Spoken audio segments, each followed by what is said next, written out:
Vous retrouvez maintenant La Foi prise au mot, votre émission de formation chrétienne présentée par Régis Burnet. Aujourd'hui, dans le cadre de notre série de carême sur les 7 conseils évangéliques, cherchez la justice de Dieu. Avec sœur Marie Monet, dominicaine, invitée fil rouge de cette série et rectrice de Domini Universitas, et Louis-Léon Christians, professeur de droit canon à l'Université catholique de Louvain en Belgique.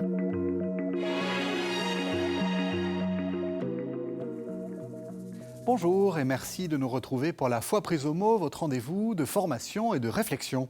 Cette semaine, nous nous retrouvons pour notre série de carême qui cherche à mieux comprendre les conseils que donne Jésus dans les évangiles. Et cette semaine, le conseil est clairement un ordre. Cherchez d'abord le royaume de Dieu et sa justice. Il faut comprendre le mot justice dans le double sens qu'il prend dans le grec du Nouveau Testament. Il s'agit à la fois de trouver la justification, si on veut employer un mot plus moderne, l'acquittement, qui sauve, et donc d'avoir un comportement juste aux yeux de Dieu. Mais quel est ce comportement juste ? Est-ce celui que l'on trouve dans les codes civils humains, ou le chrétien a-t-il le droit, ou peut-être même le devoir, de s'en affranchir pour accomplir une justice bien plus haute ? Et comment concilier cet impératif de justice qui impose des règles, des interprétations et des punitions, avec le commandement de la miséricorde qui semble tout aussi important et qui imposerait que l'on oublie toute faute au profit d'un pardon universel ? Plutôt que de parler de manière abstraite, je pense que c'est aux juristes qu'il faut poser la question, et même aux juristes de l'Église. Et c'est pour cela que je vous propose d'en discuter avec Louis-Léon Christians. Bonsoir. Bonjour. Vous êtes professeur de droit canon à l'Université catholique de Louvain. Vous allez nous dire ce que c'est que le droit canon. Et puis, on se retrouve avec très grand plaisir. Bonsoir, Marie. Bonsoir. Marie Monet, vous êtes dominicaine, vous êtes rectrice de Domini Universitas et vous nous accompagnez tout au long de cette série. Alors, peut-être, première question, Louis-Léon Christians. C'est quoi le droit canon ? Évidemment, la réponse est simple, c'est le droit de l'Église. Mais donc, qu'est-ce qu'un droit ? Oui, commençons par des choses fondamentales. Et donc, une vaste littérature de théologie qui essaie de construire ou de reconstruire le sens spécifiquement ecclésial du droit, qui d'une certaine façon est une tentative de légitimation de ce qu'en Église, il y ait un droit, alors que, précisément, on aurait pu imaginer que le droit en Église soit précisément en contradiction avec le message du Christ. Oui. Donc, par-delà cette question de la légitimation théologique d'un droit, je propose, pour notre propos aujourd'hui, d'adopter la définition la plus basse, la plus pragmatique. Le droit, c'est un dispositif de prudence lorsqu'il s'agit de passer à la sanction. C'est ça. C'est-à-dire que le droit, c'est la question de la sanction. C'est la question centrale de la sanction. Alors cette sanction peut être plus proche ou plus lointaine. Il y a aussi un droit qui constitue, qui raffermit les institutions de l'Église. Mais toujours, il n'a de sens que parce que dans notre humanité, dans notre cheminement terrestre, il y aura bien un moment de sanction. Alors, au-delà de cette justice humaine, et l'Église la tient pour une justice humaine, se posera la question du salut, se posera la question de la miséricorde, mais dans un deuxième temps. Ça, c'est important parce que c'est vrai qu'on a un peu confondu justice humaine et justice divine. Et donc, d'une certaine façon, une forme de très haute de la justice qui serait de l'ordre de la morale, de l'éthique, et puis une justice vraiment juridique, en fait. Oui, alors ça vient de l'Évangile. Je vous rappelle les versets de Matthieu 5, où justement c'est Jésus lui-même qui dit « Si votre justice ne surpasse pas celle des scribes et des pharisiens, vous n'entrerez pas dans le royaume de Dieu. » Il faut rappeler qu'à l'époque de Jésus, les juristes, c'était les docteurs de la loi. Et les docteurs de la loi, c'était une loi qui arrivait directement du ciel, bien plus, qui représente un caractère bien plus absolu que nos petite loi civile, et donc qui semblait s'imposer avec lourdeur sur la tête des personnes à cette époque-là. Cette question de la sanction, c'est vrai qu'on a fait une émission, là, on a commencé notre série de carême avec la question de la miséricorde. On n'aime pas. Enfin, je veux dire, l'idée qu'on puisse sanctionner, pourquoi est-ce qu'on n'arrive pas à une société parfaite qui permet qu'on évite la sanction ?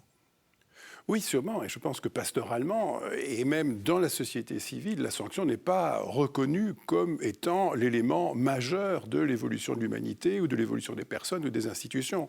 Ce n'est pas un élément majeur, ce n'est pas un élément suffisant. Oui. Mais c'est un élément dont la faiblesse de notre humanité montre qu'il est nécessaire. Il y a des déclenchements dans les trajectoires humaines, il y a des franchissements de lignes rouges pour le bien de l'Église, pour le bien des personnes, Oui. qui appellent une réaction un tout petit peu ferme. Oui, ferme. Voilà. Et donc, c'est cette question-là. Le dispositif canonique est un dispositif qui se construit, comme dit le Code de droit canonique, en vue du salut des âmes, mais il n'est pas le lieu du salut des âmes. Hein.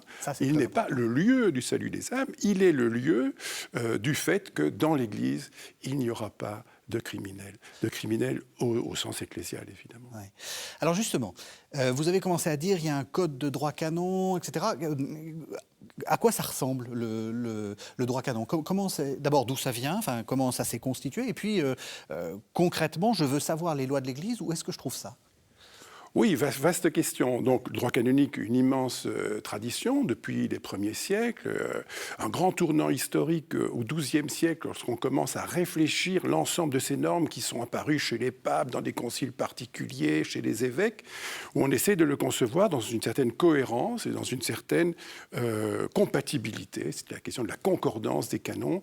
En 1140, un grand moine, Gratien, qui est devenu célèbre à cause de cela, et puis de nouveau 900 ans d'histoire qui vont s'ouvrir, d'accumulation de normes, c'est-à-dire d'expérience. Oui. D'expérience humaine, d'expérience évidemment du pouvoir pontifical aussi, mais essentiellement d'expérience humaine. Et donc le droit canonique se reconnaît essentiellement comme un droit humain. Évidemment qu'il y a des éléments dans la tradition canonique qui découlent des Écritures et que l'on va reconnaître comme étant de droit divin, mais l'essentiel du processus canonique est un processus qui se reconnaît comme humain et qui va déboucher sur une première codification en 1917, après qui a réfléchi à ça depuis le Concile Vatican I, et puis qui a pris les leçons du Concile Vatican II et qui a donné lieu à la re-rédaction d'un code, le Code de droit canonique de 1983, qui est toujours celui qui est en vigueur aujourd'hui dans l'Église catholique latine, mais qui est modifié régulièrement, et le pape François est un grand modificateur, est un grand législateur de l'évolution de ce code ces dernières années. Ah oui, alors donc, question peut-être un peu complexe. Dans un système démocratique, on sait qui fait le droit, c'est la représentation nationale, hein, donc c'est les députés, c'est les sénateurs, ça dépend du système politique. Là, qui décide ? Oui, donc le législateur de l'Église universelle, c'est l'évêque de Rome, primus inter pares, hein, c'est lui qui a l'autorité législative sur l'Église universelle, et donc c'est lui qui peut, de sa propre initiative, modifier ce droit. Alors, on a toujours eu des questions sur le Code de 83, quelles étaient les interventions personnelles du pape Jean-Paul II sur les dernières moutures du Code. Mais globalement, évidemment, il y a tout un accompagnement, il y a tout un processus de mûrissement et toute une série d'experts qui vont travailler, mais aussi qui vont travailler pas simplement au Saint-Siège, mais dans une interaction entre l'expertise du Saint-Siège et des expertises de terrain, qu'elles soient dans les universités, dans les facultés de droit canonique ou qu'elles soient dans les diocèses. Et donc, il y a une itération, en quelque sorte, qui conduit à l'émergence du canon. Mais justement, on a l'impression là que le pape légifère beaucoup, il est contesté, alors c'est un peu lié aussi à la manière dont les médias actuellement interviennent un peu. Avant, tout ça devait être dans les couloirs feutrés du Vatican, j'imagine. Mais là, maintenant, on l'a en place publique. Il est légitime de légiférer tout seul? Enfin, je veux dire, il n'y a pas une forme de, dictature? Mais non, parce que c'est la structure ecclésiologique fondamentale de l'Église, c'est celle de la succession apostolique. Hein. Mais la question qui se débat aujourd'hui ou qui se débattra dans quelques mois autour du synode, de la synodalité, c'est le concept de synodalité qui se redéploie d'une certaine façon dans l'Église à l'initiative, disons, d'une certaine façon du pape François. Mais c'est aussi un dispositif qui va mettre en question, le droit canonique va le mettre en question de deux façons. D'une part, est-ce que le synode est une procédure sauvage? La réponse est non, on a vu la première session, parce qu'elle est cadrée. Elle est cadrée pour que les personnes qui puissent avoir la parole aient la parole, qu'elles soient légitimes dans leur prise de parole, et aussi que l'effet de cette parole soit lui-même cadré à l'avance. Sinon, il y a beaucoup de déceptions de gens qui ont pris la parole et puis qui estiment que ce qu'ils avaient dit n'est pas retenu. Donc, cadrage canonique dans le dispositif synodal lui-même, et puis évidemment un effet retour du synode qui peut avoir une parole auprès du pape sur la modification du droit canonique actuel. Même question, Marie, vous avez l'impression de vivre en dictature ? C'est-à-dire que vous soulevez la question de la forme de l'Église catholique sur le plan politique. Juridique, ce n'est pas une démocratie. Et donc, il n'y a pas la séparation des pouvoirs. Oui, c'est ça. Nous sommes immergés dans des états de droit et donc nous sommes habitués à ce que le législateur ne soit pas l'exécutif. Et là, ce n'est pas le cas pour l'Église catholique. Et je pense que c'est peut-être quand même quelque chose, déjà, il faut en prendre conscience. Oui. Parce qu'on plaque sur l'Église nos propres pratiques juridiques et institutionnelles de nos sociétés contemporaines démocratiques.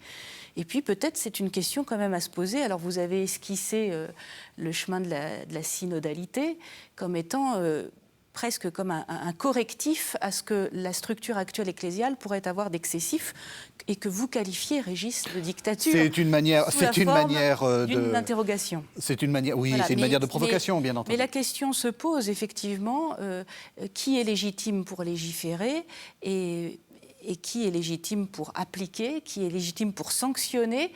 Et si c'est toujours la même instance, on voit bien qu'il y a là une collusion potentielle qui porte préjudice au processus même de faire justice.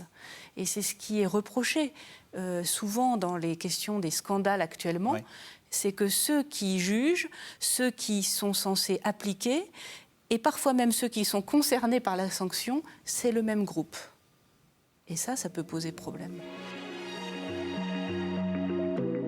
Vous écoutez actuellement La Foi prise au mot, votre émission de formation chrétienne présentée par Régis Burnet. Aujourd'hui, dans le cadre de notre série de carême sur les 7 conseils évangéliques, cherchez la justice de Dieu avec sœur Marie Monet, dominicaine, invitée fil rouge de cette série et rectrice de Domini Universitas, et Louis-Léon Christians, professeur de droit canon à l'Université catholique de Louvain, en Belgique.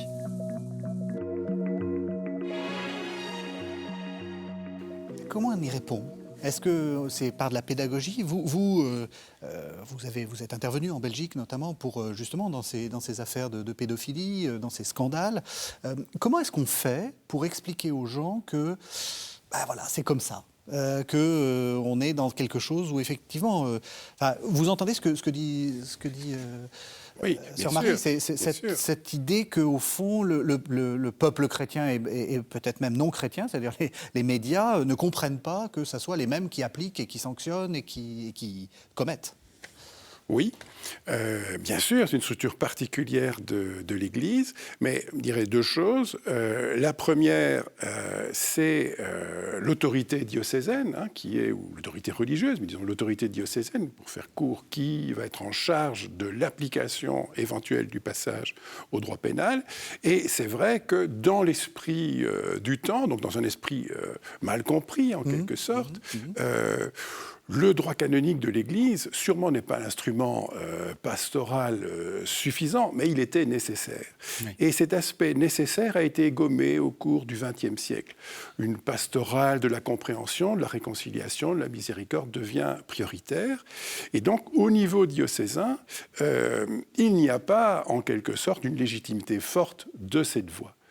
Et donc, on obtient aujourd'hui, la reprise en main, d'une certaine façon, par le Saint-Siège, depuis les années 90, et puis aujourd'hui progressivement, qui consiste à dire, écoutez, si les diocèses ne sont pas assez tiers par rapport aux personnes dont il faut parler, s'ils ne sont pas assez tiers, eh bien, Rome sera cette institution tierce qui sera éloignée des relations de proximité et qui pourra assumer un processus pénal clair. Donc, il y a donc un déplacement entre une crise de légitimité et puis une efficacité romaine qui essaie de se redire.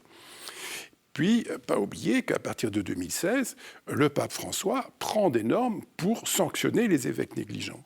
ce qui est la première fois que ces normes sont prises explicitement. Le droit canonique, notamment celui pénal qui lutte, qui condamne les abus sexuels, c'est un droit canonique totalement explicite depuis le Moyen-Âge. L'ensemble des dérives sexuelles possibles, imaginables, est listé depuis longtemps. Oui, tout à fait. Donc il n'y a aucun effet de surprise et d'étonnement. On savait que c'était pas humaine. C'est une chose élucidée de longue date, les périls de la nature humaine. Et donc, aujourd'hui, le pape intervient pour dire, eh bien, ceux qui n'auront pas compris que le dispositif pénal, certes, n'est pas suffisant, mais est nécessaire, eh bien, je les déposerai. Vous avez cette impression-là qu'on a eu une sorte de pastorale de la miséricorde, un peu. Encore une fois, on a fait une très très chouette émission au début de la série et c'est très important la miséricorde. Je suis pas du tout en train de dire qu'il faut pas pratiquer la miséricorde, mais vous avez cette impression-là? L'expérience a montré que dans certaines communautés qui ont dévié, et notamment certains fondateurs, c'était au nom de la miséricorde. S'il y avait une sorte de... On occultait la justice humaine et même la justice de Dieu. La notion même de justice était écartée au nom de la charité, au nom de la miséricorde. Et on découvre avec effroi 20 ans ou 25 ans plus tard que c'était pour masquer leurs propres méfaits. Et donc, je pense que la situation invite à la prudence, à la modération, et justice et miséricorde. Il y a le temps de la justice, et comme on l'a dit dans la première émission sur la miséricorde, et c'est la condition pour faire miséricorde. Et je pense que c'est aussi la condition pour qu'ensuite, il y ait une forme de réconciliation, on peut employer le mot réinsertion, voire réhabilitation ou restauration d'une société dont le tissu est abîmé et fracturé, parfois même c'est des abîmes. Comment est-ce qu'on va faire pour vivre ensemble après tous ces drames? Et là, le passage de la justice vient comme la première étape nécessaire pour construire la miséricorde. Vous êtes d'accord? Vous avez un rôle presque... je ne sais pas, pédagogique, ou je ne sais même pas comment dire, enfin, ou pour dire quelque chose, en fait, pour que les choses soient dites? Vous avez un rôle objectif? Voilà. Oui, je pense qu'il faut que les choses soient dites pour être vécues en Église, et puis aussi pour que l'Église atteste par sa vie aussi l'appel du Christ, et de ne pas de protéger notamment la vie des enfants, qui ne sont pas des victimes latérales, qui sont membres de ce peuple de Dieu, membres de ces plus petits que le Christ a appelés sous sa vigilance. Voilà. Donc, je pense qu'il y a les deux éléments. Une vie interne, mais aussi une façon de témoigner de ce que c'est que la vie chrétienne pour la société en général. C'est un témoignage. C'est un témoignage. Comme on dit, quand la justice est passée, c'est une expression qu'on donne, effectivement, ça objective des choses. Oui, tout à fait. Et ça objective précisément aussi le fait qu'exercer une autorité sur une communauté, c'est aussi exercer une responsabilité. Et cette responsabilité, c'est aussi une attestation.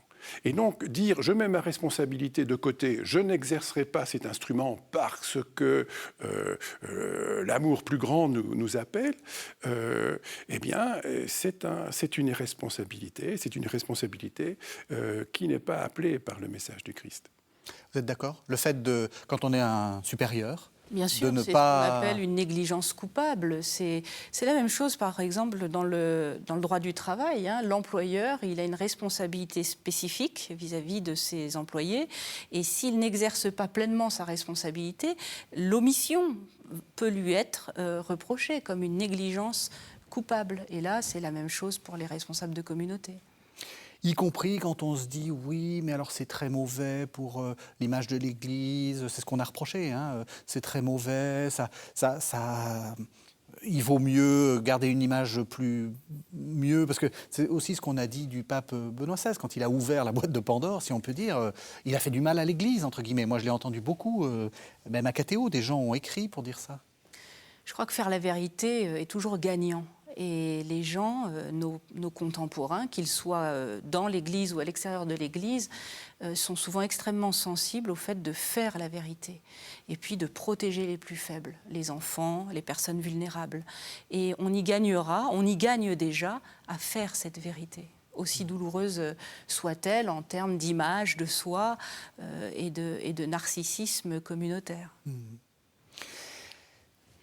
Allez-y, la question de la vérité est essentielle. C'est une question qui est liée aussi au fait que le peuple chrétien, l'Église, se déploie dans un monde plus général. Et donc on est tout de même bien d'accord en termes de positionnement historique ou anachronique, et on peut le regretter tant qu'on veut. Mais, je veux dire, le 19e siècle, par rapport à la sexualité ou par rapport aux dérives sexuelles, globalement entretient un grand silence et qui n'est pas spécifique à l'Église, qui est celui des familles, qui est celui des procureurs. Les procureurs pouvaient poursuivre tout ce qu'ils voulaient, ils n'ont pas poursuivi non plus.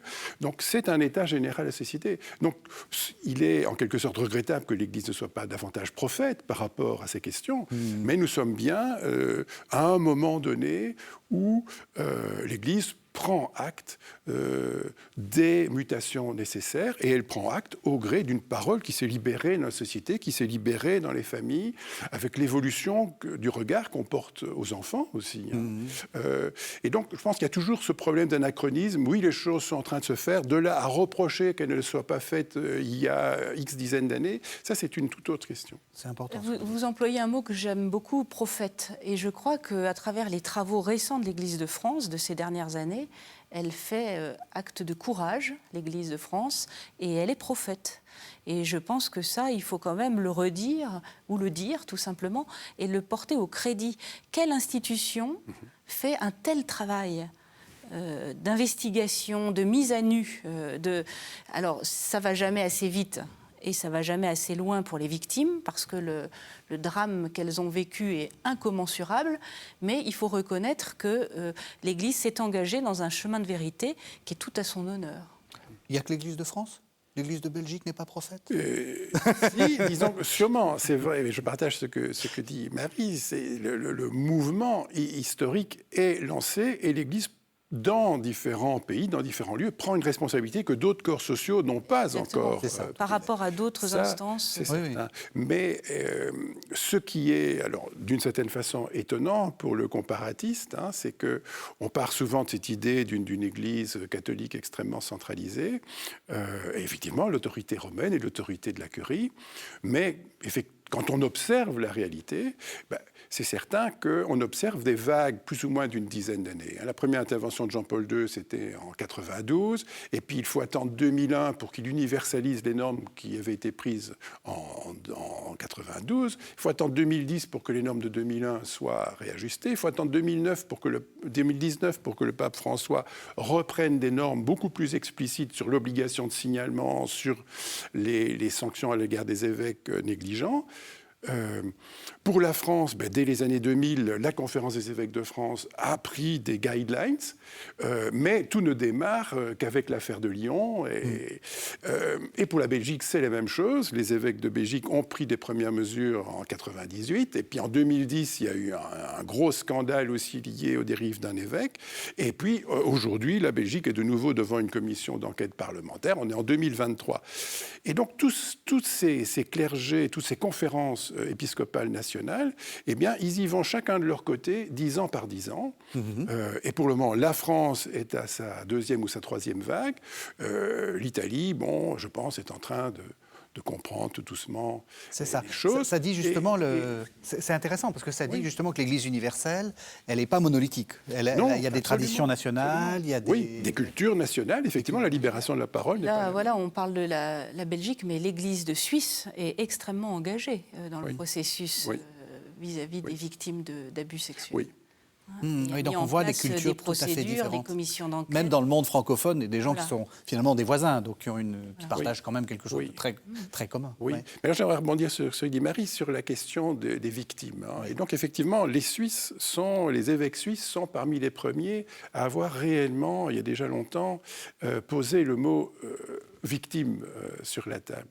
Parce que même les normes du Saint-Siège, il faut attendre le pape. Alors, dans les discours du magistère, dans les discours des papes, oui, le fait que les victimes sont des enfants va intervenir. Mais dans la norme canonique, globalement, il faut attendre François pour que, et encore petitement, pour que la question canonique de la victime soit posée. Alors, deux choses. La première, c'est le véritable déficit actuel du droit canonique. C'est quel est le statut de la victime, comme si la victime était collatérale, comme si elle n'était pas membre du peuple de Dieu, pièce rapportée. Ça, c'est une première chose, il faut s'interroger là-dessus. Je pense que c'est le gros travail qui reste à faire et que le pape François a lancé. L'autre chose, c'est qu'il faut tout de même rappeler qu'en droit pénal universel, en droit pénal naturel, si je puis dire, la question de la victime est une question extrêmement sensible, extrêmement importante, mais extrêmement sensible. Donc la façon dont nos différents droits nationaux, soit le droit français, le droit belge, etc., posent la question de la victime, ça date des années 90. La victime, dans le droit pénal classique, est exclue comme assoiffée de vengeance. Oui. Et donc il faut absolument que le procès, si je puis dire, portant sur le crime, soit distinct du regard de la victime, puisqu'on comprend évidemment que la victime appelle vengeance. Et donc le renouveau du statut pénal de la victime, que ce soit en droit d'État ou que ce soit en droit canonique, est une réalité récente. Toute la question de la victimologie en criminologie, tout ça, ce sont des réalités récentes. Donc, le droit canonique n'est pas à la pointe, mais il a commencé à tourner la page. Et ça, c'est un élément essentiel, parce que les premières réactions du dispositif canonique, donc de 1990, les explicites, si vous voulez, jusqu'à aujourd'hui, elles aggravent la peine portant sur les clercs. Et les clercs sont de plus en plus punis. Et donc, quand on dit il y a un problème de cléricalisme, d'une certaine façon, cléricalisme par privilège, si vous voulez, ou par sacralisation jadis, privilège aujourd'hui par sanction aggravée. Et donc, cette focalisation sur le délinquant, elle est importante. C'est une question non négligeable. Oui, d'accord, mais aujourd'hui, le processus, c'est aussi de s'intéresser à la victime. Et ce processus, c'est un processus nouveau, aussi bien dans les sociétés civiles que dans la société religieuse, et c'est ça qui est au travail maintenant. Vous dites quelque chose de très important, puis après je vous donne la parole. C'est on est plus dur pour les clercs, donc finalement on est resté cléricaux. Oui, d'une certaine façon. L'adage « qui bene amat bene castigat ». Oui. Voilà. Donc, on continue simplement à travailler sur la seule personne que le droit canon estime avoir vraiment sous sa main, si je puis dire, c'est-à-dire le clerc. Mais ça pose la question, est-ce que les laïcs sont exempts du droit canon ?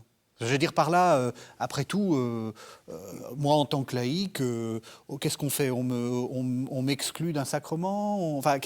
Sur quoi ça peut porter le... Oui, donc les laïcs ne sont pas exclus du droit pénal canonique, mais ils ne sont pas une cible prioritaire. Mais j'entends bien ici comme délinquants, comme criminels, comme coupables de quelque chose. Donc pensons aux questions d'avortement. Et l'intégration du laïc comme délinquant en matière sexuelle, elle date de l'année dernière, elle date du nouveau livre 6 pénal du Code de droit canonique. Le délit d'atteinte au 6e commandement, donc aux matières sexuelles, est attaché à la figure du prêtre, c'est-à-dire à la figure sacramentelle du prêtre. Le laïc n'a pas cette figure sacramentelle à part sa dignité baptismale, il n'était pas dans la cible. Aujourd'hui, les laïcs sont visés dans les matières d'abus sexuels également. Laïque, ça veut aussi dire religieuse, hein ? Oui. Oui. Il faut le rappeler. Il faut le rappeler, les religieuses sont des laïcs. Oui. Et alors du coup, comment vous voyez ça ? Par exemple, on va prendre un cas concret. Les religieuses ont longtemps travaillé sans aucune protection en matière de droit social, de droit du travail notamment. Au nom de l'abnégation, du dévouement, de la charité, on tient pour acquis leur générosité. Et c'est tellement acquis qu'on va les abuser, c'est-à-dire on ne va même pas leur reconnaître les droits fondamentaux du travailleur. Droit au repos, le droit à une retraite rémunérée, le droit aux soins compensés, rétribués quand il y a une période de maladie. Et donc on a vu surgir des tas de dossiers de femmes qui arrivent souvent à l'âge de la retraite, 60, 70 ans, et qui n'ont aucun droit. Et quand vient le moment de la rupture avec leur communauté, ça peut arriver à la manière d'un divorce, elles sont dans le cadre de ces épouses qui étaient entièrement soumises aux finances de leur mari, c'est-à-dire et au bon vouloir de leur mari de les financer ou pas. Et quand vient la discorde, eh bien, on ne finance plus. Alors, il est prévu dans les textes que les communautés feront preuve de miséricorde. Et on voit bien que dans les situations de discorde, c'est pas forcément ça qui passe en premier. Oui. Et surtout, c'est injuste. Enfin, je veux dire, et c'est injuste parce que... Faire miséricorde sur une situation qu'on a soi-même entretenue et voilà. qui est injuste, Et vous vous retrouvez avec des femmes qui, pour le dire très clairement, ont bossé toute leur vie, et qui sont obligées d'adopter une posture de réclamer, c'est ça qu'on leur reproche, de revendiquer, alors que c'est en totale contradiction avec leur générosité de départ. Et on vient même parfois jusqu'à gommer 40, 50 ans de générosité, parce qu'au final, elles sont obligées, pour survivre, tout simplement, de réclamer leur dû. Eh bien ça, c'est typiquement un des cas qui, à mon avis, doit progressivement être pris en charge par le droit canon, ou simplement accepter aussi que les communautés aillent devant le droit civil pour le droit du travail, les prud'hommes, pour faire justice et permettre de rétablir ce déséquilibre absolument injuste. Il y a deux questions. Il y a ce que vous dites, et puis j'aimerais revenir aussi sur cette délégitimation. Mais on va revenir sur la question entre droit canon et puis droit... C'est un exemple. Voilà, non, mais c'est un exemple très, très important. Pour les sœurs, c'est typiquement un exemple. Qu'est-ce qui s'est passé? Pourquoi est-ce qu'on a délégitimé le droit canonique? Qu'est-ce qui... Vous l'avez dit, au XXe siècle, on a un peu lâché, quoi. Oui. Il y a deux façons de délégitimer le droit canonique. La première est effectivement un accent sur l'éthique, sur la théologie morale, sur la question du salut. Et dès lors, tout le dispositif canonique est entrevu comme bureaucratique, comme cuisine, disent certains collègues, et donc ne mérite pas ni une attention, ni un respect quelconque. Et c'est là-dessus donc que les choses sont en train de changer en disant ce n'est pas peut-être un lieu suffisant, c'est simplement un lieu nécessaire.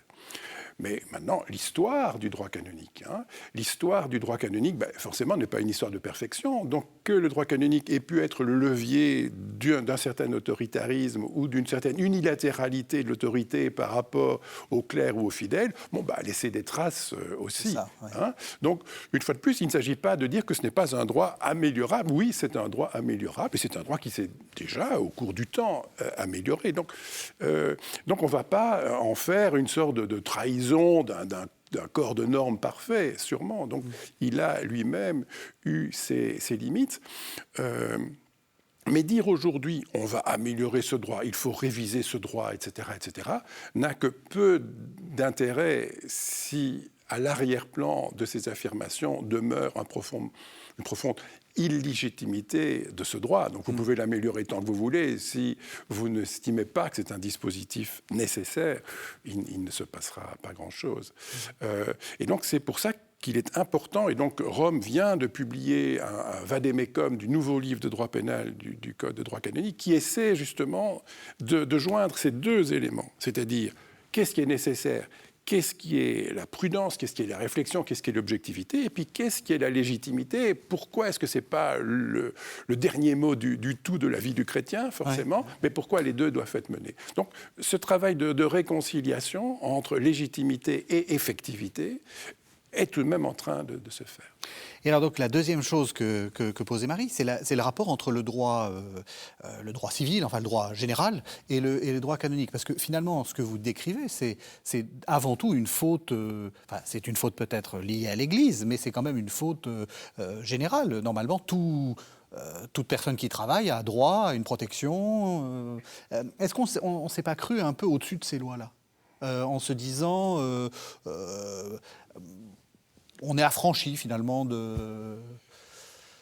Quel est le rapport, quel rapport qu'il faut entretenir, est-ce que vous êtes d'accord pour dire que de toute façon le droit général s'applique avant tout et que Oui, donc plusieurs questions là-dessus. Oui. La première, c'est le droit de l'État, les droits fondamentaux, internationaux, européens, donnent une place importante à l'autonomie des systèmes religieux. Donc il n'appartient pas à l'État à redicter les évangiles ou le droit canon pour qu'il soit exactement comme que certains souhaiteraient qu'il soit.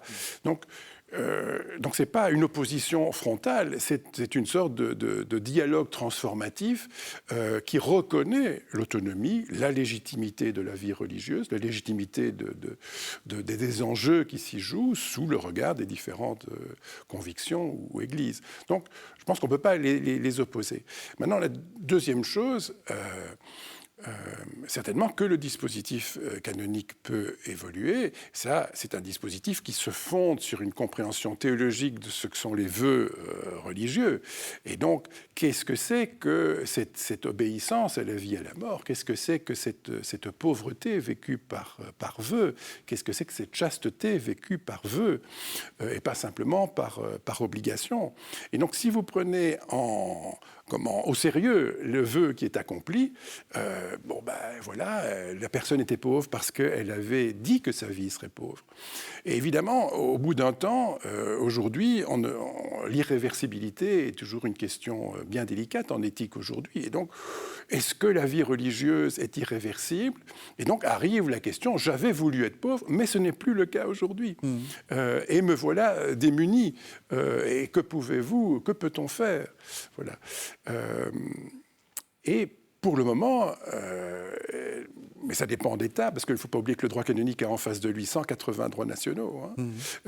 Donc 180 droits d'États différents qui ont des régulations eux-mêmes, donc démocratiques, mais donc variées. Mais donc dans la plupart des États, il n'y aura pas de soutien civil à ces questions-là, en disant c'est une question d'autonomie d'Église. Et la question...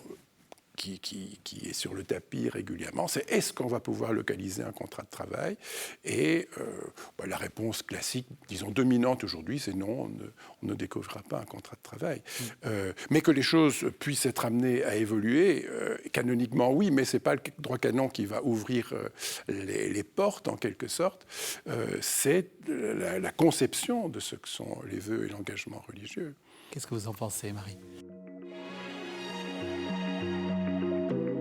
Vous écoutez actuellement La Foi prise au mot, votre émission de formation chrétienne présentée par Régis Burnet. Aujourd'hui, dans le cadre de notre série de carême sur les 7 conseils évangéliques, cherchez la justice de Dieu avec sœur Marie Monet, dominicaine, invitée fil rouge de cette série et rectrice de Domini Universitas, et Louis-Léon Christians, professeur de droit canon à l'Université catholique de Louvain, en Belgique.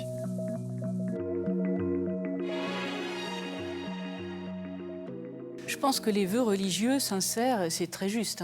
Tout ce que vous venez de dire, il y a la conception sous-jacente des vœux religieux qui rendent compte, pour une part, de ces mouvements.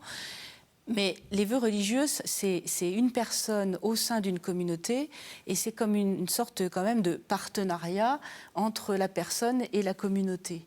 Et on voit beaucoup, on met souvent l'accent sur la personne qui serait défaillante, par exemple, qui aurait choisi d'être pauvre et qui ne le veut plus. Mais il faut aussi mettre en évidence la défaillance des communautés. Et parfois, ça arrive quand même assez régulièrement, ceux qui se retirent de nos communautés, j'en parle d'autant plus librement que je suis au sein, moi, d'une communauté, ceux qui se retirent de nos communautés peuvent avoir le sentiment, c'est pas forcément eux qui ont failli tout seuls. Il peut y avoir un retrait parce que la communauté a failli. Oui. Et donc, je pense qu'il faudrait quand même, à l'aune de l'ère du temps, du XXIe siècle, retravailler, revisiter, comme on dit aujourd'hui dans le langage courant, l'inscription de ces vœux dans les communautés et comment les communautés se responsabilisent et se dotent de dispositifs aussi de prévention des défaillances Je pense notamment, actuellement, les religieux en France ont voté la charte des droits fondamentaux des religieux. Il a fallu une charte spécifique pour réaffirmer que les religieux et religieuses gardent leurs droits fondamentaux, quand bien même ils sont religieux ou religieuses. Le fait même qu'on soit obligé d'écrire une telle charte en dit long sur la situation dans laquelle on était arrivé. Et je trouve que ce genre de travail est salutaire pour tout le monde et pour les personnes et pour les communautés et qu'on y gagne à rappeler qu'il y a quand même un partenariat entre les personnes et les communautés. Oui. je vais dire les choses très concrètement. Jeter dehors quelqu'un parce qu'il a émis le souhait de partir d'une communauté à minuit, parce que ça s'est toujours fait comme ça dans la tradition. Quand c'est une religieuse, on lui fait quitter son habit. Et le retour aux habits civils, c'est une forme de sanction. Et les gens se retrouvent au bout d'un parc à minuit et doivent organiser leur départ Ça se passe comme malproprement. Je trouve que là, les communautés sont défaillantes.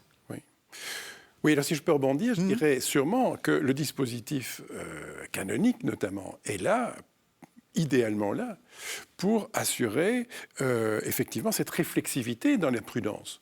Et donc, ce n'est pas qu'au religieux individuel qui a assuré ses vœux, qui est une sorte de personnes qui seraient à la merci d'une autorité absolue, c'est aussi un dispositif qui doit cadrer les potentiels abus d'autorité ou les dysfonctionnements de la communauté. Donc il faut que le droit puisse rendre compte de la difficulté de façon, comme on dit, impartiale, c'est-à-dire en donnant la parole à l'un et à l'autre. Et s'il faut remonter au Saint-Siège, il faut pouvoir le faire.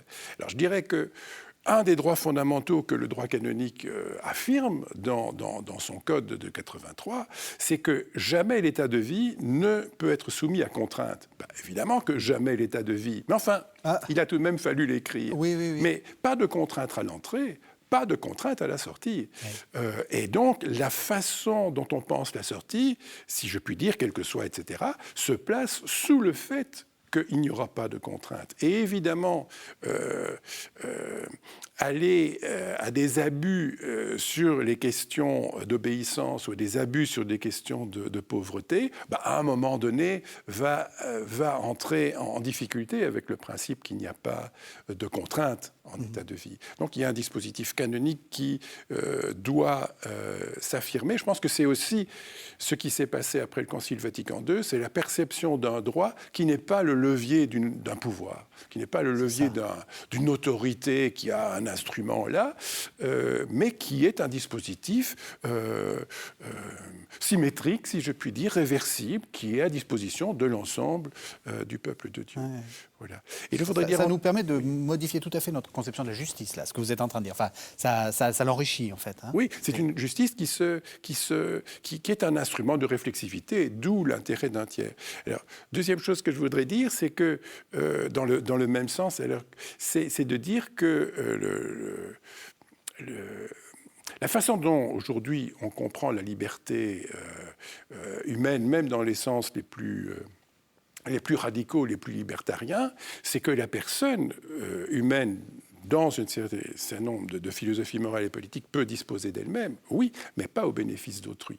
Oui. Et donc, oui, on peut renoncer à ses biens et à sa volonté, oui, mais jamais en se soumettant comme une sorte d'esclave ou de zombie à un tiers. Jamais le tiers ne peut être le levier, en quelque sorte, de l'effacement de la personne. Et donc ça, c'est aussi un des grands problèmes des abus qui ont été commis, c'est que le vœu est compris par l'autorité qui, en l'occurrence, abuse, comme étant un blanc-seing sur cette personne. Ça, c'est une bonne réflexion de Carême. Hein. Ah oui, il faut absolument retenir ça sur la question de la justice. D'être quoi méditer. Ouais. On arrive un peu vers la fin de l'émission. J'ai envie de vous poser une question un peu provocatrice. Si maintenant on part sur la justice... j'allais dire, normale, enfin, je ne sais pas comment on dit, générale, etc. Vous avez dit que le droit canonique et donc le droit propre à l'Église est reconnu, mais comment ? Est-ce que c'est reconnu comme une sorte de règlement d'ordre interne au même titre que l'amicale des joyeux joueurs de pétanque de tel endroit, etc. Ou est-ce qu'il y a quand même quelque chose de plus ? C'est ma question de la justice liée aux religions. Est-ce qu'on a des droits parce qu'on pratique une religion ? Vous voyez, de l'autre côté. Oui, bien sûr. Donc, alors, la première chose, c'est qu'il n'y a pas une réponse. Qu'est-ce que c'est qu'un prescrit religieux pour une juridiction d'État? Ça dépend quel est le contexte, ça dépend de quoi on parle. Par exemple, si c'est un contrat, est-ce que ce droit religieux a été inséré dans le contrat? Vous lisez le contrat et vous vérifiez si ce droit religieux a été évoqué et jusqu'où dans ce contrat. Pour être concret, qu'est-ce que ça pourrait être, par exemple? C'est des questions, je sais pas, de nourriture, des questions de... Oui, mais des questions... Enfin, donc c'est une jurisprudence très abondante. Oui. Celle qui me passe par la tête pour le moment, c'est un touriste français qui va en Terre Sainte, il est juif, il veut reprendre son vol d'Air France au retour, et il y a grève, et Air France lui dit, écoutez, il n'y a aucun problème, prenez le vol de demain, et le français juif va dire à Air France, non, demain c'est Shabbat, je ne vole pas. Et la Cour de cassation de France, il y a quelques années déjà tout de même, lui demande, est-ce que vous avez signalé à Air France que vous étiez juif? Et la réponse est non. Alors, que voulez-vous? Donc, la réponse est différente en droit de la famille. L'autorité parentale, comment est-ce qu'on éduque les enfants? Quelle était la religion des parents? Jusqu'où est-ce qu'ils peuvent revendiquer les prescrits de leur religion pour l'éducation de leurs enfants? C'est une façon de discuter, mais qui est autre. Ouais. Et celle que j'évoquais là, il y a quelques minutes, qui est de dire que l'autonomie des églises, et donc aussi l'autonomie des individus dans leurs convictions et dans leurs pratiques, est aussi prise au sérieux par les droits fondamentaux. Mais ce n'est pas ni pour l'autonomie individuelle, comme on le sait, ni pour l'autonomie communautaire. Ce n'est pas un blanc-seing, c'est pas vous ferez n'importe quoi au nom de votre religion, comme on le sait. Non, il y a des limites, mais ces limites ne sont pas binaires. Donc on ne peut pas dire à l'avance qui va nécessairement l'emporter de ces normes, parce que ces normes sont portées par des droits fondamentaux ou par des principes fondamentaux de l'État qui sont en pesée, qui sont en proportion et qui vont donner lieu à discussion. Je donne un exemple récent pour la Belgique. La Cour de cassation de Belgique a estimé, il y a quelques semaines, que les sanctions de bannissement que la congrégation des témoins de Jéhovah prenait à l'égard de ses membres n'étaient pas pénalement sanctionnables et que ça correspondait, sur base des faits qui étaient évoqués, au simple fait que quand il y a une rupture dans une communauté, quand quelqu'un est dissident, eh bien, par exemple, on ne lui parlera plus. Mais donc, c'est tout de même une juridiction d'État qui a ouvert les dossiers, qui a vérifié comment cette Église se comportait. Voilà. Donc elle n'a pas dit non, je ne peux pas regarder, c'est l'autonomie d'une Église. Non, elle l'a regardé, mais l'ayant regardé, elle a estimé qu'elle n'y voyait pas d'incitation à la discrimination envers les ex-témoins de Jéhovah. Voilà. Et donc on a une jurisprudence constante de dialogue. La seule chose qu'on peut dire, je pense, c'est que chaque dispositif normatif, au nom des droits fondamentaux, se prend au sérieux. Voilà, on se prend au sérieux. On ne peut pas écarter ça du revers de la main. Mais ensuite, s'entame cette réflexivité internormative qui fait que ces normes vont devoir se discuter. Évidemment que pour l'État, il n'y a d'autres droits, d'autres normes étatiques que les normes de l'État. Le droit canonique fait partie des éléments factuels de la relation. Deux questions, parce qu'on arrive aussi à la fin de l'émission, mais à partir de ça, c'est deux questions différentes. Est-ce que vous pensez que, justement, on n'a peut-être pas assez joué en tant que chrétien, surtout peut-être en France, en Belgique, en Suisse, le rapport à ça? C'est-à-dire qu'on a plutôt été, un peu timide par rapport à nos droits en tant que pratiquant une religion. Et est-ce que, de manière réciproque, on n'aime pas trop que l'État aille voir ce qu'on fait. Est-ce qu'il faut accepter ça? Est-ce que c'est juste que l'État vienne regarder un peu comment l'Église fonctionne dans un pays? Oui, je crois que notre identité, elle est plurielle.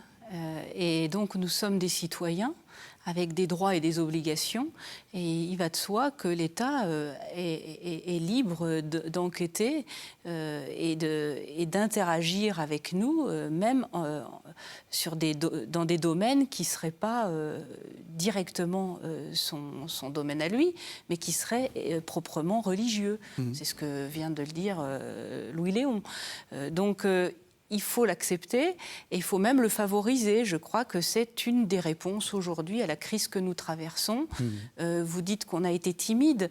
Je crois peut-être simplement nous n'avons pas été suffisamment informés et formés sur le fait que le droit est un des grands instruments de régulation de la vie sociale, de régulation des violences. C'est quand même sa fonction principale. Et c'est donc à nous de nous en emparer. Il faut que des gens se forment au sein des communautés, au sein de l'Église, et puis, en interaction avec des grands experts en droit canon, puissent prendre en charge des cas très concrets. Le droit, c'est d'abord des cas concrets, des personnes qui vivent des situations d'injustice. Et donc, il faut que tout le monde se sente concerné à partir d'aujourd'hui, quel que soit le passé et les explications du passé. Aujourd'hui, il y a une nécessité de faire passer la justice à tous les échelons de notre collectivité. Ça me permet de... Vous aviez un appel, enfin vous étiez... on en avait parlé, vous dites... c'est bien beau de faire des normes, il faut qu'il y ait des gens qui sachent les appliquer. C'est un vrai problème pour le droit canon, ça ? Oui, je pense, sûrement. C'est-à-dire qu'il n'y a pas assez de canonistes, soyons clairs. Donc oui, faites un appel voilà, au monde, puisque le monde nous regarde, devenez spécialiste de droit canon. Je pense que c'est une responsabilité d'Église, c'est une vocation d'Église, comme d'autres, d'avoir une compétence sur ces questions, qui sont des compétences relativement techniques à certains moments, précisément parce que c'est ça l'enjeu, c'est la prudence qui encadre le moment où on cesse de discuter et de palabrer, de réconcilier. C'est le moment où on doit poser une question douloureuse. Et ce moment-là, c'est un moment très, très particulier qui nécessite tout un appareillage. Je voudrais donner un exemple et qui est très important aujourd'hui. C'est la question de la prescription. La prescription qui fait qu'un délit pénal ne peut plus être poursuivi un certain nombre d'années après sa commission. Bon, il y a des prescriptions qui changent aujourd'hui, que ce soit en droit français, en droit belge, en droit national, mais en droit canonique aussi, pour reporter, pour allonger le délai durant lequel une personne victime, notamment d'un abus ou d'un autre délit, peut saisir effectivement la justice ecclésiale, étatique. Donc il y a un moment où on arrive à une prescription, pas dans tous les États. Et l'enjeu, c'est, une fois qu'il y a une prescription, que fait-on ? La victime est toujours victime, elle est toujours en souffrance. Que fait-on ? Eh bien, lorsque vous travaillez en droit, la question, c'est « Ah ben écoutez, votre douleur est éminente, mais le dispositif pénal ne peut plus rien pour vous. » Eh bien, pour le droit canonique, il en va de même. Donc il y a un moment donné où le délai de prescription, tel qu'il est décidé aujourd'hui dans le dispositif, s'arrête. Ah bon ? Ce qui s'arrête, c'est le dispositif pénal canonique. Ça ne signifie pas que cette victime devient un tiers ou une non-question pour la communauté chrétienne. Oui, tout à fait. Mais les ressorts ne sont plus les mêmes. Et donc, ce sont des ressorts de solidarité, de fraternité, de compassion, mais plus des ressorts de droit pénal. Voilà. Et donc, oui, ce rebasculement... Donc on dit quelles sont les limites du droit ? Ben oui, les limites du droit, c'est la sanction. Mais la sanction est entourée de prudence. Il y a un moment donné où ce dispositif va s'arrêter. D'où l'enjeu majeur, je m'arrête là, mais l'enjeu majeur de tous ces débats sur l'imprescriptibilité. La SIAZ n'a pas recommandé l'imprescriptibilité, la France n'a pas adopté l'imprescriptibilité, la Belgique l'a adopté en 2019. Et tout ça, ce sont des questions qui sont fondamentales, parce que dès que vous posez la question de la prescription, vous posez la question aussi inéluctablement de ce qu'à un moment, ce droit pénal de sanction qui voulait parler, ben, il y a un moment où il dit ben, « je ne parlerai plus ». Et donc, la vie en Église doit s'assumer.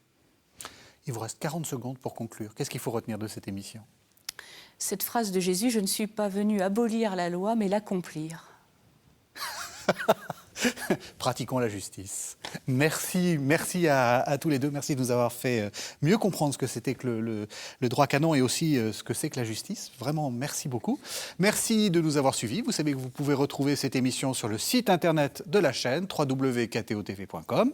Et on se retrouve la semaine prochaine pour un nouveau numéro de La Foi prise au mot, toujours dans la série de Carême.